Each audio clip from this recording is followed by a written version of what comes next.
Hello प्यारे दोस्तों, आपका फिर से स्वागत है किंगो एजुकेशन क्लासेस पर। मैं आपका अपना दोस्त गौरव चौधरी। आज बट्टा चैप्टर है, उसका सेकंड पार्ट होगा। फर्स्ट पार्ट हम बना चुके हैं जिसकी लिंक डिस्क्रिप्शन में दी हुई है, जाकर देख लेना। ठीक है, तो उधर क्वेश्चन नंबर 8 तक हम बना चुके हैं। उसके बाद आज क्वेश्चन नंबर 9 से स्टार्ट करेंगे। आइए देखिए, मैथ अपना निकाल के बैठे, क्वेश्चन को देखिए। ऐसा ना हो आप क्वेश्चन अपनी बुक में ना देख रहे हो, डायरेक्ट कर रहे हो, तो समझ में बहुत कम आएगा।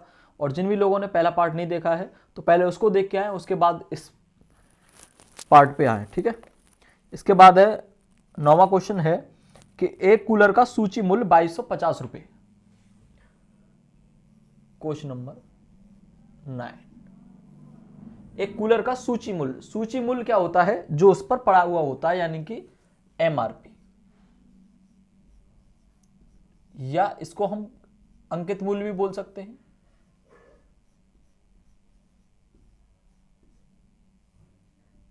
अंकित, ठीक है, ये अंकित मूल्य बोल सकते। ये 2250 पड़ा हुआ है।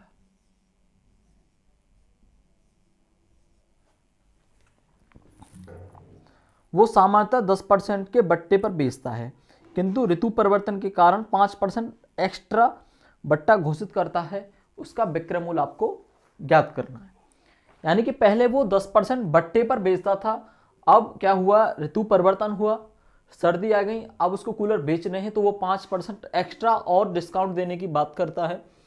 तो अब उसका डिस्काउंट देने के बाद एक और, अब विक्रय मूल्य क्या होगा, ये चीज देखिए। अगर मैं इस क्वेश्चन से हटके अलग थोड़ा समझाने की कोशिश करूं, यदि मेरा एमआरपी 100 होता, ठीक है, इस पर मैं 10% का बट्टा देता, तो 10% का बट्टा देता तो 10% कैसे निकालते इसका? 10/100, 10 से 10, यानी कि मैं 10 रुपए का बट्टा देता, 10 रुपए का बट्टा देता। अब मेरी वस्तु कितने की हो जाती? 90 रुपए की। पहले तो मैं इतने की बेचता था, बट ऋतु परिवर्तन के कारण 5% का एक्स्ट्रा और मैंने बट्टा बढ़ा दिया। ऐसा नहीं कि 10 का था, 10 में और आपने 5 ऐड कर दिया, 15% का बट्टा दे दिया। नहीं, क्रमागत बट्टा है कि पहले 10 का था, 10 का तो वो दे ही रहा हूं, उसके बाद फिर बट्टा देने के बाद 5% और बट्टा दे दूंगा। यानी 90 का 5% निकालेंगे, फिर आप बटा 100, 0 से 0 कैंसिल आउट, 5 से 2 बार कैंसिल आउट, और 9/2 यानी कि 4.5। पहले 90 की थी, अब 4.5 की और कम हो गई, यानी कि 85.5 रुपए की अब वस्तु वो आई 2 बट्टा देने के। ठीक है, मुझे अलग अलग बट्टा न निकाल के मैं क्या करूं कि मेरा आंसर डायरेक्ट आ जाए। पहले मैं 10% बट्टा निकालूंगा, फिर घटाऊंगा, घटाने का फिर 5% निकालूंगा, फिर उसको भी घटाऊंगा, तब मेरा एमआरपी निकल के आए। तो इस बात को समझिए कि 100 था, अब उसने बट्टा कितने का दिया? 10% का। तो बट्टा देने के बाद कीमत कितनी रह गई? 90%, 90%। फिर 5% का दिया, तो 5% देने के बाद कितनी रहेगी? 95% बटा 100 और 100। अब निकालते हैं एमआरपी। देखो, इस 2 जीरो से 2 जीरो, 0 से 0, और चलो इससे बाद में काट देंगे। 9 पंजे 45, बचा 4, 9 नीम 81 और 4 85। 10 का भाग है, 1 दशमलव छोड़ के 0, 85.5 रुपए की। तो बस आपको यही समझाना चाह रहा था कि ये सब काम हम अब इस ऐसे सवाल जितने भी आएंगे उन पर हम डायरेक्ट करेंगे। ये मेरा आपको समझाने का एक बेस था। क्लियर? 100 पे समझना आसान होता है। अगर इसी बात को मैं आपको उस क्वेश्चन पे बताता तो थोड़ा मुश्किल होता, बट 100 पे किसी भी चीज को समझना आसान होता है। और एक बात ध्यान रखना, 100 का हम जितना परसेंट निकालें कभी भी, अगर 100 का 10% निकालेंगे तो 10 आएगा, 100 का 90% निकालेंगे तो 90 आएगा, 100 का 5% निकालेंगे तो 5 आएगा, 100 का 4% निकालेंगे तो 4 आएगा। ठीक है, तो इसलिए 100 पे निकालना बहुत आसान होता है। देखिए 2250 था, अब 2250 पे क्या किया? 10% की छूट दी, 90% रहेगा, फिर 5% की दी, 95%, 00 00। तो ये दोनों 00, एक इससे कैंसिल आउट। अब हमें सीधा गुणा ही करना पड़ेगा, हमारे पास कोई भी ऑप्शन नहीं है। यानी काटेंगे तो फिर 19 से ये कट जाएगा, 19 और 2 पंजे 10, फिर भी हमें बाद में करना पड़ेगा। चलो कर लेते हैं। 9 पंजे 45, 4 9 दूनी 18 और 4 22, बचे 4 2, 9 दूनी 18 और 2 20, गुणा 95 बटे में 100 है ही, इसको करते हैं। 5 25, बचे 2, 5 दूनी 10 और 2 12, बचा 1, लिख दिया। 5 दूनी 10, 9 पंजे 45, बचा 4, 9 दूनी 18, 4 22 और 9 दूनी 18, 5 5 और 2 7, 2 और 1 3, 2 8 और 1 9, 1900। ठीक है, अब इसमें हमें क्या करना है, इसमें 100 का भाग देना है। 100 का भाग देंगे तो भाग में ये होता है जितनी जीरो होती है पीछे से उतने अंक छोड़ के दशमलव लगा दो। 2 जीरो है, पीछे 2 अंक छोड़ के दशमलव लगा दिया, यानी कि 1923.75 रुपए की वो वस्तु बेची जाएगी। क्लियर है? देखो अब नेक्स्ट क्वेश्चन की ओर।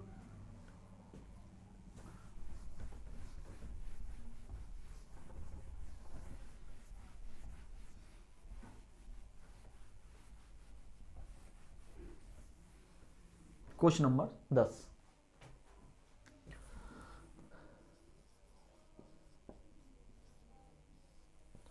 क्या कह रहा है, बहुत छोटी वीडियो बनाऊंगा, सिर्फ 15 क्वेश्चन लूंगा इसमें। एक कूलर का सूची मिल, ये तो करा दिया। बट्टा श्रेणी निकालनी है। बट्टा श्रेणी दे रखी है 20%, 10% और 8%। इन सब के समतुल्य एक बट्टा ज्ञात करना है।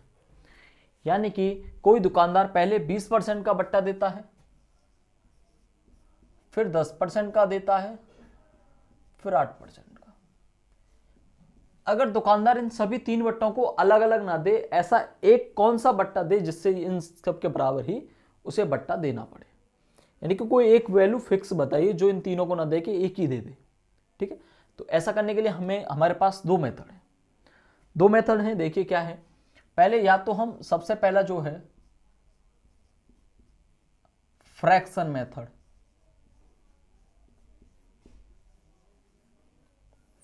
20% की फ्रैक्शन 1/5, 10 की 1/10, 8 की 8/100, 2 चौक के 8, 2/25। ठीक है, अब क्या है, देखो ये बट्टा है, ये बट्टे ही तो हैं। देखो फ्रैक्शन कैसे काम करती है, ये जो चीज दी हुई होती है उसी के हिसाब से काम करती है। बट्टा है यानी कि पहले एमआरपी था 5, 1 का बट्टा दे दिया, तो बेची आपने कितने की, 5 का आइटम आपने बेचा 4 का, 10 का आइटम बेचा आपने 9 का, 25 का आइटम बेचा आपने 3 का। ये बात क्लियर है कि 25 एमआरपी की चीज आपने 3 रुपए में, 2 कम करके 23 में बेची। देखो अगर क्रॉस में ऐसे करके कट जाता है कोई भी तो काट दो, या इधर से इधर काट दे, और वरना इनका आपस में नीचे गुणा करके लिख दो। ये क्या है, ये एमआरपी है और ये एसपी है, यानी इतने इस पे पड़ा हुआ था, इतने में इसने बेची है। देखो इससे ये कट जाएगा 2 से, और ये 5 दूनी 10, और बाकी कोई भी चीज नहीं कट रही है। 55 25 और 25 25 625, यानी 600 एमआरपी होगी किसी चीज की, तो कितने में बेची जाएगी, 9 दूनी 18 है, 18 थी 54, 5 18 दूनी 36 और 5 41, 414 रुपए की। किसी चीज का एमआरपी 625 है तो वो 414 रुपए में बेची जाएगी। तो आप देखिए कितने रुपए का आपने बट्टा दिया, रुपए में, फिर परसेंट में बाद में निकालेंगे, क्योंकि अगर हमें रुपए में कोई चीज पता चल जाएगी तो हम परसेंटेज में बदल सकते हैं। तो 625 माइनस 414, 5 में से 4 गया 1, 2 में से 1 गया 1, 6 में से 4 गया 2, 211 रुपए का आपने बट्टा दिया। अब देखो बट्टा दिया आपने 211 का, अब हम बट्टा प्रतिशत निकालें तो किसी चीज का प्रतिशत निकालना तो आप जानते हैं,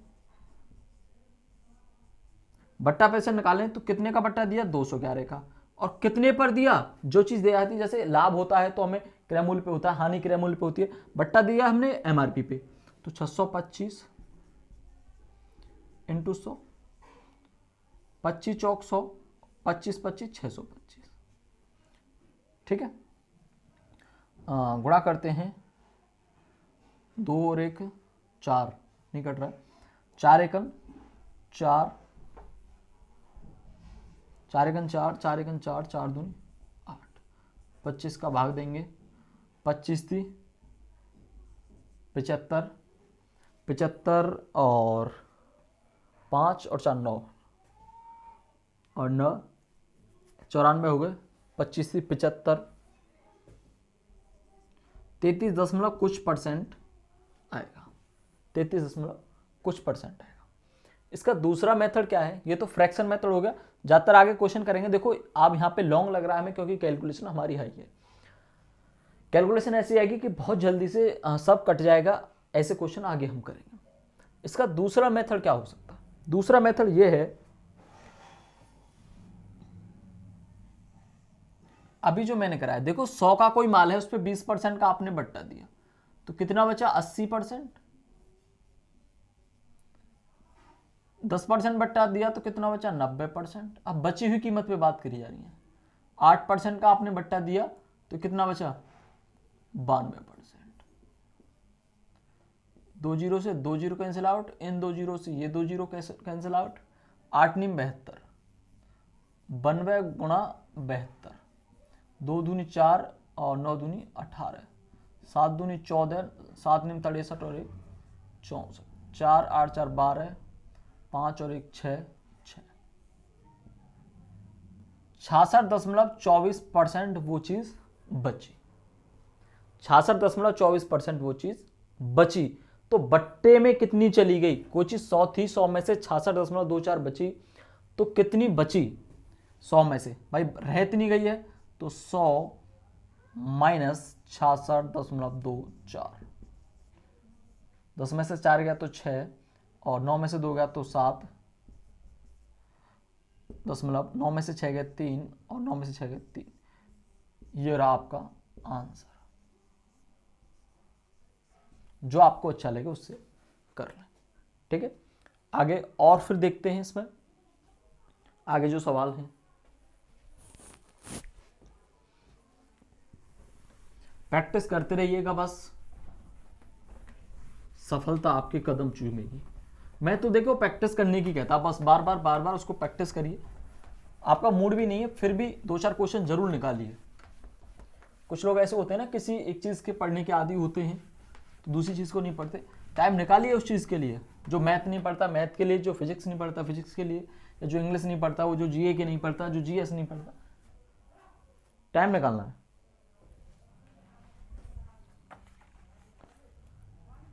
अगला है 25% और 33 सही 1/3% का समतुल्य बट्टा निकालना।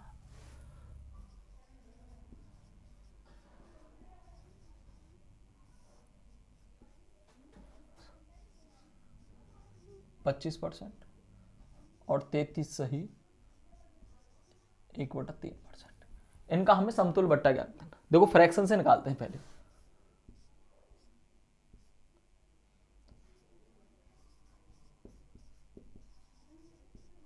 फ्रैक्शन 25 की 1/4 बनेगी, इसकी 100/300 यानी कि 1/3 बनेगी। जब इसकी 1/4 बनेगी तो यानी 4 का माल था, आपने 1 का बट्टा दिया, कितने की बेचा, 3 का। 3 का माल था, आपने कितने का बट्टा दिया, 1 का, कितने का बचा, 2 का। 4 का माल 1 का बट्टा 3 का बेचा, 3 का माल 1 का बट्टा दिया, 2 का बेचा, 2 से 2 बार, 3 से 3 कैंसिल आउट, यानी कि इधर क्या बचा, 2, इधर 1, 2 एमआरपी था, 1 आपने बट्टे पर बेचा, ठीक है, ये एमआरपी और ये एसपी। तो आपने बट्टा कितने का दिया, 1 पर, 1 का, कितने पर, 2 पर, इंटू 100, 50%।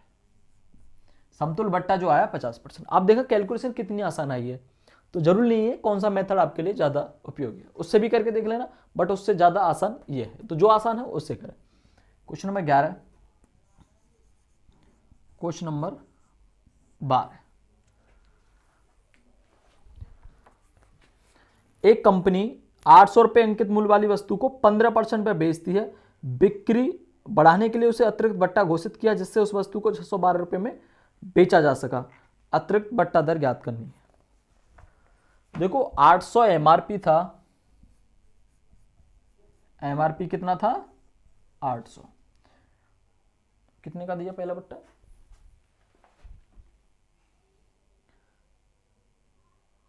%15 का उसने बट्टा दे दिया, यानी कि जो फर्स्ट बट्टा था 15% का। अब उसने फिर एक और बट्टा दे दिया, बट वो जो सेकंड बट्टा है वो उसने हमें बताया नहीं, मान लिया x। उस बट्टे को देने के बाद वस्तु जो बेची गई उसका एसपी था वो 612 था।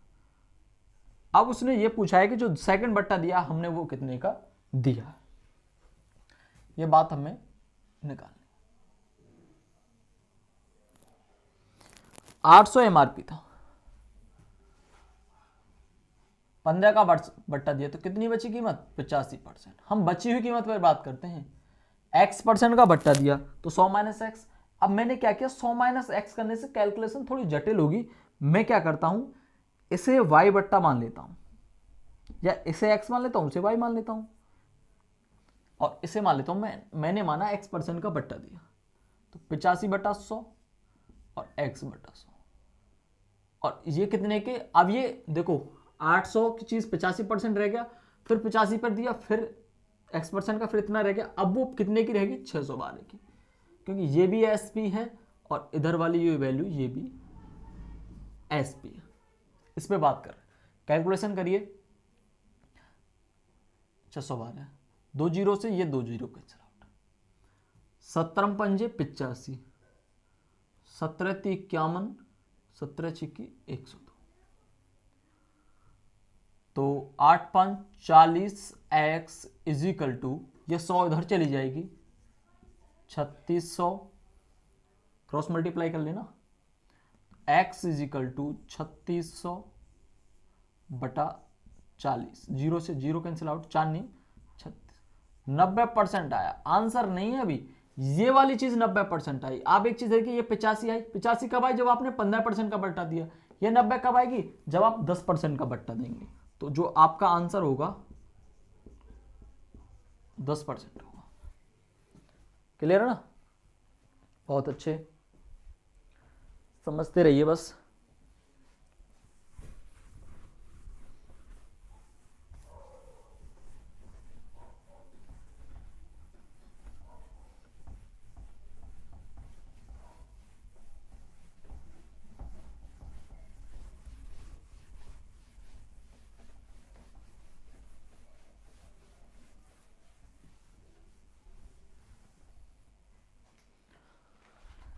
क्वेश्चन नंबर 13, सेम ऐसा ही क्वेश्चन है।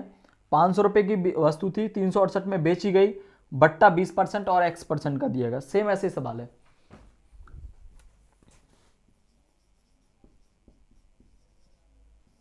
देखो 500 की वस्तु थी, 20% का बट्टा दिया तो 80%, फिर मान ला x% का दिया और 368 की बेची गई। क्लियर, 2 जीरो से ये 2 जीरो कैंसिल आउट, 1 से 1 कैंसिल आउट, आप इसे काट लेते हैं। 8 × 5 = 40, 40 x इजिकल टू, ये 10 इधर पहुंच जाएगा तो 3680, और x इजिकल टू 3680/40, 0 से 0 कैंसिल आउट, 4 से 4 नीम 36, 4 दूनी 8, 92% ये चीज बाकी रहेगी। तो 92% ये कब रहेगी, जब आप 8% का बट्टा देंगे। क्वेश्चन नंबर 14 देखिए।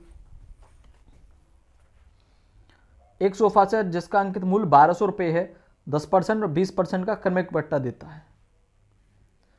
यदि उसे क्रय मूल्य का 10% कवर लगवाने में खर्च करना पड़ता है तो 10% लाभ कमाने 20% लाभ कमाने के लिए कवर सहित सोफा सेट को कितने में बेचना चाहिए।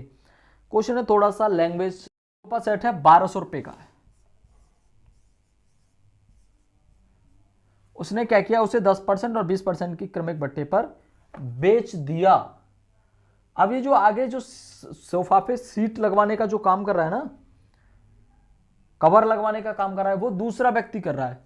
तो 1200 पर उसने क्या किया, बट्टा दिया, पहले 20% का, तो 20% का मतलब है कि 80% वस्तु बची, और फिर 10% का दिया शायद, पहले 10 का या 20 का एक ही बात है, तो 90% बची, यानी कि ये एसपी निकल के आएगा। किसी चीज पर बट्टा देने के बाद फिर वो चीज एसपी रहेगी, 20 8 9 72 72 गुणा 12, ये एसपी आ गया कि इतने में वो वस्तु बेची थी। अगले ने क्या किया, ये वस्तु ली और उस पर 10% का खर्चा किया। जब 10% का खर्चा करेगा तो हम उसे क्या, जैसे हमने पहले घटा दिया उसे ऐसे हम 100 में डायरेक्ट ऐड कर देते हैं कि इतने में दूसरे व्यक्ति को पड़ी। 10% का खर्चा का मतलब है 110/100%। 20% का लाभ चाहिए। देखो ये वाली जो चीजें मैं डायरेक्ट बता रहा हूं क्योंकि ये चीज मैंने सब प्रतिशत वाले चैप्टर में समझाई हुई है। अब 10% फिर 20% का लाभ चाहिए तो 120% निकाल देते हैं डायरेक्ट बटा 100। अब ये डायरेक्ट देखो उसका एसपी निकल के आ जाएगा, और 12 12 144 गुणा 11 दूनी 22 11 7 77 2 79, ये गुणा करना है हमें। नीचे 2 जीरो और हैं एक्स्ट्रा, चलो गुणा ही करना पड़ेगा। 2 चौक के 8 2 चौक के 8 2 एकम 2 7 9 चौक 36 बचा 3 9 चौक 36 और 3 39 9 एकम 9 और 3 12 7 चौक 28 7 चौक 28 और 2 30 बचा 3 7 और 3 10 8 6 14 9 और 8 17 2 19 और 1 20 4 1 नीचे 2 जीरो थी, 2 जीरो का जब इसमें भाग देंगे आप तो 2 अंक छोड़ के पीछे से 10 मतलब 1140.48 रुपए की वो वस्तु बेची जाएगी। अब देखो जो मैंने ये फंडा किया था इसको भी आपको मैं समझा देता हूं, पता नहीं किसी ने परसेंटेज देखा या नहीं देखा है। क्लियर? मैं ऐसा कैसे कर रहा हूं, देखो 100 है कोई वस्तु, मैं 100 पे समझाना बहुत अच्छा मानता हूं। 100 रुपए है किसी चीज का मूल्य, अब उसमें 10% खर्चा करता है कवर लगवाने का, तो मैं इसका 10% निकालता हूं। देखो 100 का 10% 10/100 कितना आया, 10 रुपए। फिर 100 में आप क्या करेंगे, प्लस 10 करेंगे, अब उसकी कीमत क्या आई, 110 रुपए। मतलब 100 का लेके 10% खर्चा करवाने के बाद कवर लगवाने के बाद 110 की उसे पड़ी। क्या मैं इसको ऐसे भी तो निकाल सकता था, 100 में ही मैं डायरेक्ट वो परसेंट जोड़ देता, 110/100, 100 से 100 कैंसिल आउट, डायरेक्ट निकल के आ जाता है 110 रुपए। फिर मैंने क्या किया, फिर मैंने इसका 20% का मुझे लाभ चाहिए था, 20% का लाभ, फिर मैंने 120 क्यों किया, क्योंकि देखो 100 था, 100 पर 20% का लाभ कितना होगा, 20/100। 100 का 20% निकालो पहले, 100 से 100 कैंसिल आउट, 20 रुपए आया। 100 पे 20% 20 आया, फिर 100 में आप 20 को ऐड करेंगे तो 120 रुपए बने टोटल। यानी कि 100 का माल है उस पर 20% लाभ चाहिए तो वो 120 में बेचनी पड़ेगी। अगर मैं 100 पे ही पहले ही 120% निकाल दूं, 100 से 100 कैंसिल, तो मुझे डायरेक्ट वो मूल्य प्राप्त हो जाता है। तो इस बात से कोई फर्क नहीं पड़ता है। देखो 120, अगर मैं 110 का फिर 20% निकालता तो आगे बढ़ती चली जाती। यानी कि ऐसे क्रमागत पे इस चीज से कोई फर्क नहीं पड़ता, जैसे मैंने ये वाली चीज की थी। क्लियर है ना? 14 हो गया ना। 15वां क्वेश्चन एक और ले लेते हैं।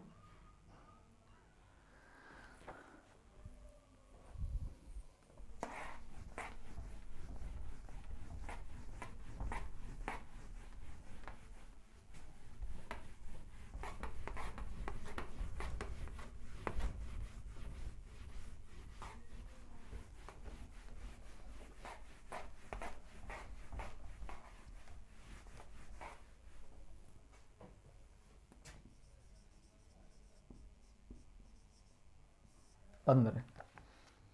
440 रुपए में खरीदकर किसी पंखे का अंकित मूल्य दुकानदार क्या रखे, यानी कि उसे खरीद के लाया सीपी 440 रुपए की। अब क्या रखे, उसका एमआरपी क्या होना चाहिए, ये बात हमें नहीं मालूम है, ये आपको बतानी है कि 12% का छूट दे दे अंकित मूल्य पर और फिर से 26% का लाभ हो, यानी कि अंकित मूल्य पर तो 12% का बट्टा दे दे, ठीक है, एंड डिस्काउंट जो दे 12% का, फिर भी उसे जो प्रॉफिट हो 20% का हो। ये बात क्लियर है। मैं क्या करता हूं, एक चीज समझिए, 440 की खरीद के लिए क्या है, अगर मैं इसका एसपी निकालूं कि उसे कितने की बेचनी चाहिए बस, तो 440 की 20% उसे लाभ चाहिए, तो मुझे पहले 440 का 20% निकालना पड़ेगा, फिर 440 में उसे ऐड करना होगा। मैंने आपको भी बताया कि मैं इसका डायरेक्ट ही 120% निकाल लेता हूं, मुझे डायरेक्ट ही उसकी चीज पता चल जाएगी कितने की। 2 जीरो से ये 12 चौक 48, 12 चौक 48 और 4 52, यानी 528 में वो वस्तु बेची जाए तो उसे 20% का लाभ होगा। अब डिस्काउंट की बात की जाए, अगर मैं डिस्काउंट x मान लूं और उस पर 12% का डिस्काउंट दूं, तो पहले 12% दूं फिर x में से घटाऊं, इससे तो मैं डायरेक्ट ही 88% निकाल लेता हूं x का। तो x पर 12% का डिस्काउंट देने के बाद ही तो उस वस्तु को बेचूंगा, तो बेचूंगा तो वो कीमत क्या होगी, एसपी होगी, और ये भी क्या थी, एसपी थी, और ये भी एसपी है, सेलिंग प्राइस है। तो मैं इन दोनों को बराबर नहीं कर सकता, कर सकता हूं, x गुणा 88 बटा 100 इजिकल टू, मैंने इसको वैल्यू को नहीं लिखूंगा, इसको पूरी को लिख लेता हूं, कैलकुलेशन में आसानी होगी, 440 गुणा 120 बटा 100, तो 100 से तो 100 कैंसिल आउट, 44 से 2 बार कैंसिल आउट, 44 दूनी 88, 2 से ये 6 बार कैंसिल आउट, 2 छिंग 12, ठीक है, तो कितना आया 600, तो x इजिकल टू कितना आया 600 रुपये, यानी कि उस वस्तु का क्या x क्या माना था मैंने, एमआरपी, यानी कि उस वस्तु का एमआरपी कितना होना चाहिए, 600 रुपये होना चाहिए। 630 आ रहा है, किसी क्वेश्चन में कोई दिक्कत होगी, 26% का लाभ है, देखो क्वेश्चन में कोई दिक्कत नहीं है, आंसर 600 ही है, 630 आ रहा है, तो उसका क्या मतलब है, मैंने क्वेश्चन को गलत लिख लिया है, वो 26% की बात कर रहा है, तो 26% की जब बात करेगा तो फिर इसका हम 126% ही निकाल लेंगे, कोई दिक्कत नहीं, इससे तो कोई लेना देना है ही नहीं हमें, ये हमारा एमआरपी एसपी है, तो इसको 126 कर देते हैं, तो 44 दूनी 88, अब 2 से इसे काटते हैं तो ये 63 बार कटेगा, 63 और 1 जीरो, ये 63 गुणा 10 यानी कि 630।